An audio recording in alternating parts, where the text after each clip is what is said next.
Hello everyone, my name is Luca Bartozzi and I'm the curator of two homotopy exhibitions, namely Germ for Adolescents and England's Erotic Dream. I came into curating this exhibition through my final project while I was studying here in Liverpool at John Moores University. One of my supervisors at John Moores was looking for someone that would have been interested in curating an exhibition on archival material. And specifically, this archival material, of course, dealt with popular music and specifically with punk. What happened really is that the more I was looking at the different items of the archive, and the more I kind of got attached to them in a sort of very strong kind of affective way, specifically with some of the images and some of the memorabilia and kind of ephemera of the archive. And at that point, from like perusing and examining these objets petites, if you allow me, it's that they really resonated with some of the issues in a way that I've faced during my adolescence, coming out as a gay man.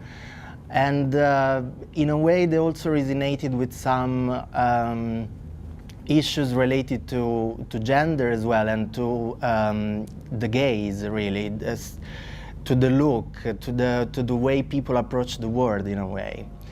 And in the way these images resonated with my personality and with my interest, I came out with the idea of curating an exhibition that proposed a very strong queer gaze.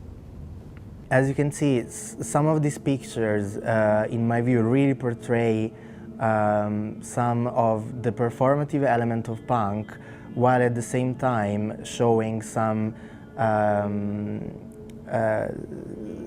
element that is not necessarily related to the kind of mainstream media discourses that kind of came about when punk was dealt with. For example, here we have a very strong gender proximity between two protagonists of the punk scene, specifically from the band Sex Pistols.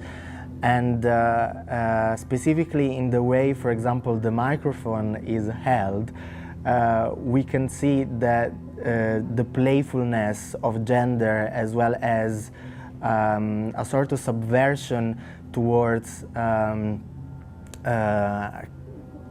a certain heteronormative take on sexuality, is definitely performed in this image. That's been very interesting for us. It's made us look at the images in a different way. I think, as you'll hear Luca explain, the images are still challenging and provocative, even after nearly 40 years, some of them. This was a youth movement. People were afraid of what the consequences might be. Some people still find some of the images very difficult, and they're surprised because I think the image of punk that we have nowadays has been softened, commercialised. It's been used in fashion, in different aspects of cultural life, but it has been processed, if you like. And what we see here are the raw images, which are still powerful enough to shock people even after all that time. I think I probably come to it looking at the project as a massive, kind of a big piece of artwork.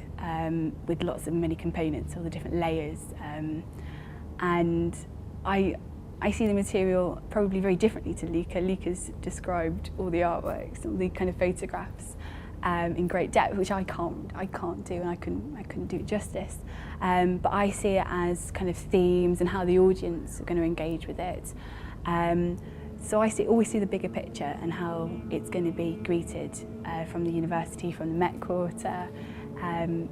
I see it as a big picture, always. It was almost like an artistic introduction to the world of not just curating, but also approaching art and approaching the period of punk in a more interactive way, in a way that dealt both with aesthetics, but also with the spatial dimension of punk and specifically of London at the end of the 70s. The London of the late 70s looks quite different from today's London. If anything, for the cars, I suppose, as well. But as you can see, sex really stood out already from the windows, from the way already there was a certain playfulness in displaying bodies and in displaying certain clothing items that wouldn't have, in a way, wouldn't have been shown in other fashion shops or in other boutiques. What we really want to do as a university is to collaborate with other people. We hold the images, we preserve them, we have them locked up in the dark most of the time, and what people like Luca and Emma and Gary from Homotopia do is to look at them with a fresh eye and to take them out and to help us take them out into the community. And we are really keen for the people who live and work and visit this city to be able to see these images that are held publicly for them in trust by us, but we do want to make them more widely available. It's been difficult up to now because people can really only come by appointment, so it has tended to be professional researchers, our own students who've looked at these images, and this collaboration with Homotopia is a very exciting opportunity for the university to go out into a shopping centre, very unusual venue, and to show the images to a wider audience. As you can see, the exhibition portrays very clearly the prominence of polystyrene as a punk icon. But as you can see also, it's not about polystyrene as a punk icon, but it's also about polystyrene as a queer feminist icon. Specifically, if we're looking at this picture, we can see that she, of course, plays with the imagery of the uniform and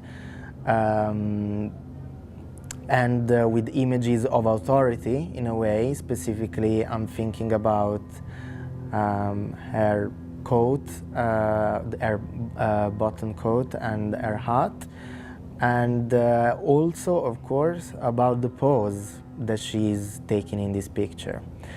At the same time, though, we don't have to forget that at the time in Britain, of course, you wouldn't notice as many women covering positions of power. Germ-free Adolescents, as a title, derives from an album by the band X-Ray Specs, and specifically the exhibition will display mainly pictures, but also promotional material, memorabilia, of the punk era, and where polystyrene had a very prominent kind of position. At the same time, England's erotic dream is not going to have a protagonist as such. It's going to have many faces and many protagonists that in a way characterize the punk era. And in terms of a name, of course, I played a little bit with England's Dreaming, that is the book written by the cultural historian Jon Savage, and that very much was inspired by this archive, the England's Dreaming archive. And in a way, I played with the title because, of course, the images are all collated from this collection.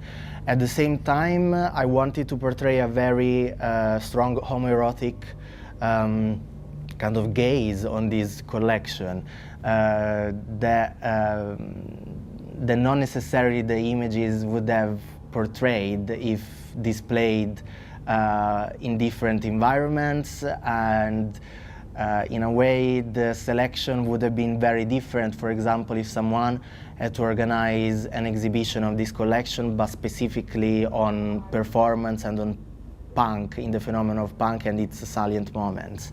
What I wanted to portray was really something that was more marginal but still very explicit to a queer audience, which is a very strong gender bending cut of some of the images and a sort of playfulness with the erotic, really, as an element of life.